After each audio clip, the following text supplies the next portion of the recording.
Yes, it's always a beautiful moment to share time with you and to be able to demystify some of the myths that we hear or we keep hearing, and to be able to answer some of the questions, to be able to throw more light on some of the issues that you've heard but you're just not so sure about. Okay, and for the gladiators, the world changers, the transformers, I love you, and I love you for the fact that you want the knowledge to go out and change the world, and there's nothing better than that. Okay, I'm Bahati Hilda Sabiti, and tonight I want us to just talk about something that seems simple but yet very crucial. Like, it's part of the foundational principles of coaching, because we all have this thing: I want to help people, I want to change the world, I want. So everything that you do that has helped change the world, transform the world, help people make better decisions, have a better life, be the best versions of themselves, that is all part of coaching. Because we said that coaching is being able to move or help someone move from point A to point B. And I say that our clients are actually more knowledgeable about where they are in their lives and where they want to go. No one should ever kid you or lie to you that they don't know what they want. Everyone wants knows what they want to have in life, or where they want to get. The strategies, however, the plans, or the courage, the power to be able to move from point A to point B is what they don't have. Some of them are laid back because of procrastination. Some of them it's because of fear. Some of them it's because of people pleasing. Some of them it's because of so many things. So we want to transform the world, and I talked about transforming us, and before we can transform the world, today I want to talk about three things. I want us to talk about listening like a coach. I want us to talk about thinking like a coach and speaking like a coach. Those are three. Like, they are super foundational when it comes to coaching.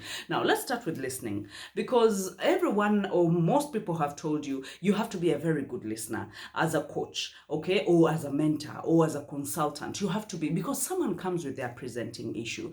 But what do we call the good kind of listening, the excellent kind of listening for the coach?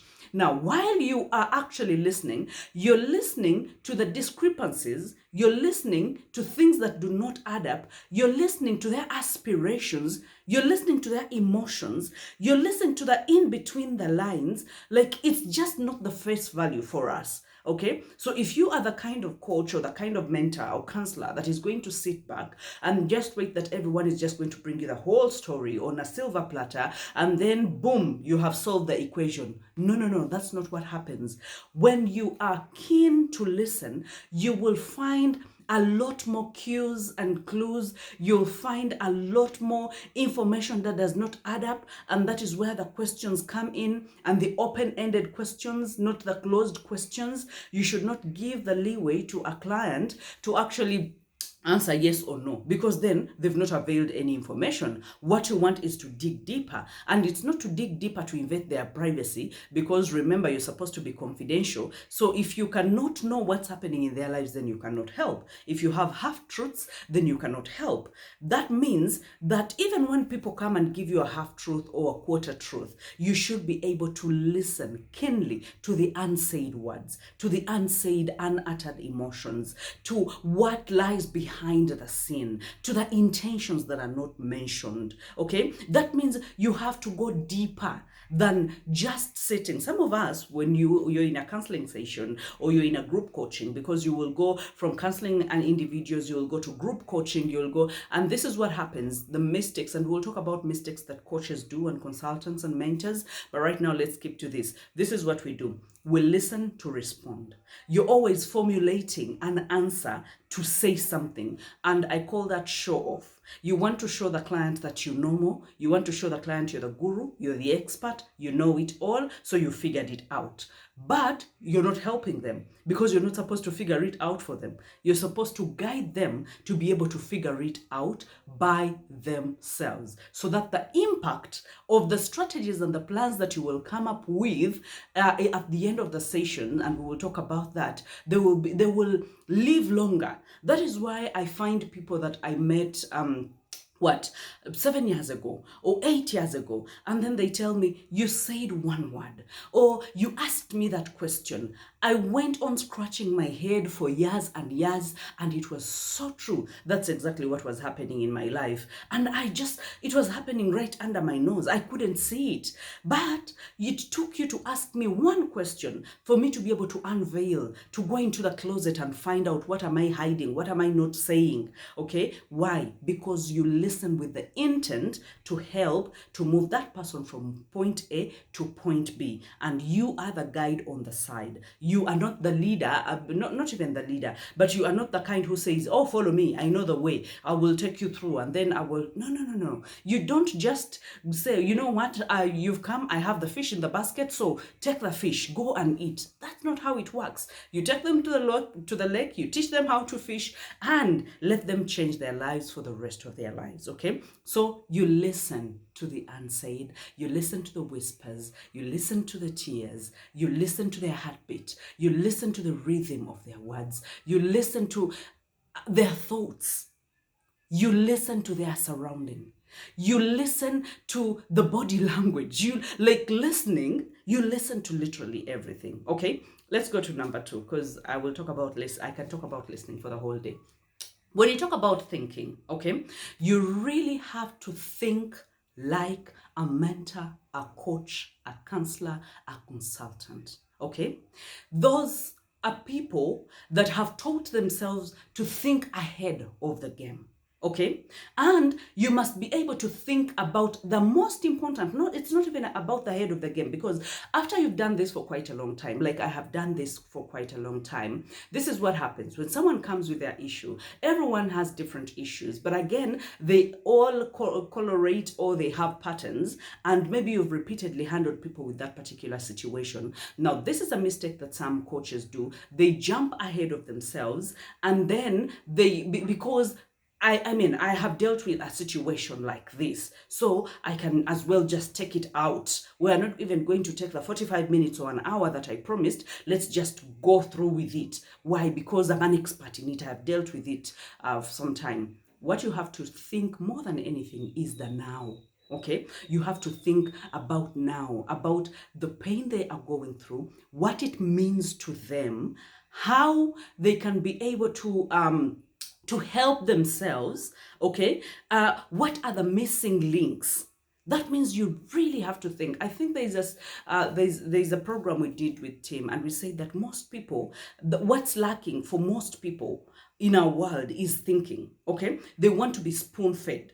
So you want everything to come on a silver platter. The reason as to why most coaches end up being counselors, and you know the difference by now. When I talk about coaches, I will not go into the differences. Most coaches end up being counselors. Now, counselors are dealing with past traumas. They're dealing with, they are not, they're digging out what really happened, what's bothering this person, okay? The coach is dealing with a future person, okay? How much do you want to earn? What kind of life do you envision for yourself? How do you think you're going to get there? That is why you have so many questions. Actually, your job is to ask, your job is not to answer, okay? So do not mix these two. That means you have to be able to think about now.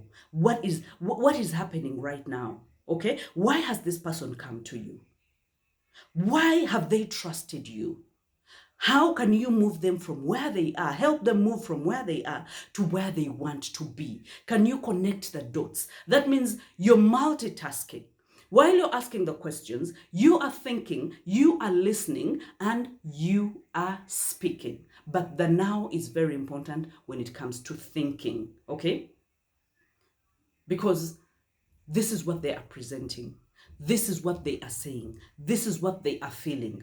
So connect that and be able to make something out of nothing. Yeah, and some people will expect you to be magicians. You're not a magician, okay? You're a human being who has, and that is why I usually say, being knowledgeable and reading wide and knowing things that are even outside of your scope is very, very important. And this is what happens in our country, especially when someone comes to you for help, and they will rarely ask you whether you're just doing only marriage, or you're only doing high performance, or you're only doing, for them, they think if it's a coach can do everything. Now, that is where you differentiate and say, okay, like someone called me today and they told me that, you know what, there's this juicy gig that I got for you, and they want a singer, they want this singer on Sunday, and so it's a bridal shower, but they want, you know, local things and stuff like that. And before I even said no or what, I think this person really expected that I was going to say no. So they told me, and I told them, you charge 700,000. Okay, so if someone really thinks about the money, you would think, oh, an hour for 700,000. I'm like, but I've made a lot more than that. But anyone will be like, an hour, 700,000. What am I losing? But I'm like, that is not my field of operation. No, get a singer, get a local person that can be able to either kuemula or say all those words and what, but that's just not me. If you want me to, if I must go for any bridal shower, I am talking about real life. I'm talking about how to make a relationship work. I'm talking about conflict resolution. I am talking about how to make money, create, you know, wealth creation. I'm talking about how to find purpose. And you'll be amazed. There are people who are interested in that. They will, and this is what they say. When people get to know you and what you do, this is what they say. If you really want a modern person, if you really want a coach, go to Bahati. She will give you the real thing about real life. But if you want Senga and Kwemula and Simanyi, how to put on a nightgown, like people don't know how to put on a nightgown, and they don't know how to have sex, they don't know how to have sex, and yet they've been having sex the whole of their lives. So go to so and so. So do you see that this sets you apart, knowing who you are and being able to communicate that? That is why I am so passionate about you finding your niche and finding who your audience is and what kind of information you should give to them. For some of us that have had platforms before, I have seen you've had platforms, but you've been quite scattered. You've been doing this and doing that and doing that and doing that. Yes, those things are trending on social media. Maybe people would love to understand how to go about Google, how to research what, but is that what is on your heart? Is that your heartbeat? Okay, so when you are thinking, you are incorporating everything and making something out of nothing and being able to help that person to be able to salvage that situation. Okay, and let's talk about, I can talk about these things all over and over and over and over, but let's talk about speaking. Okay, part of what we do is really healing, and we speak life into people. We literally speak life into people. When people pay to come and see and listen at a conference, to listen to what you have to say, or to come in a session with you, they've come to listen to life, something that can change their lives, something that can connect the dots about where they are and where they want to go, something about healing the past traumas and the things that they have gone through, how you connect the dots between their childhood and where they are, and the patterns of failures and the things they have tried so far, and the patterns that if these things are not discontinued, there is something that is waiting ahead that is not good. So they must divert immediately and change something. As in, what you speak should be able to cause the aha moment. What you speak should be able to be relatable with, okay? Should be able to ring a bell in their mind. That, and if you are not ready to share your intuition, I know that no one is going to tell you this, not in any kind of mentorship, but if you are not ready to share your intuition, then you are not the perfect person for coaching. Because God uses us, gives us the spirit of discernment, gives us the wisdom to be able to even read what people have not given to us. That is the listening part. So when you listen attentively and God guides you to be able to get into their lives and see what they have not said, that means when you get to the time of speaking, you are guided, you have the intuition, you have a feeling. And some of us, this is what has happened. We have dreamt about certain things and they have come to pass, or you have mentioned certain things and they have come to pass, or you've gotten somewhere and told someone and then they're like, did you even know what is in my life? I know for sure I have had this in my counseling sessions, in my coaching sessions. Someone is like, but how comes you know about my life? I don't know about your life, okay? I listened, I was thinking, okay, and then I have God that guides me and gives me the spirit of discernment, because then I am helping to transform his people. He's working through me to transform his people. So he might as well warn me that, she's going through this and this, but she cannot even mention it. But when you mention it, then this person trusts you and is like, oh my God, I have never met a person. People have asked me whether I'm a prophetess, whether, and most people actually don't know that, have not known for a long time that I believe in God and I serve God and all that. Why? Because I did not want to bring it at first for people to say, those are Christians and those are what? But we are all human beings, and at some point we need help. We all need help, okay? So speak life and learn to speak your intuition. Do not keep something, and then when someone goes back, they do something. For example, I have seen people that I dealt with someone some years back, that I knew for sure if I let them go away from my office, they would go and commit suicide. And then I just asked them that who is your best friend? Like, who is in your life? Who do you stay with? Can you share with me their number? And indeed, they shared with me.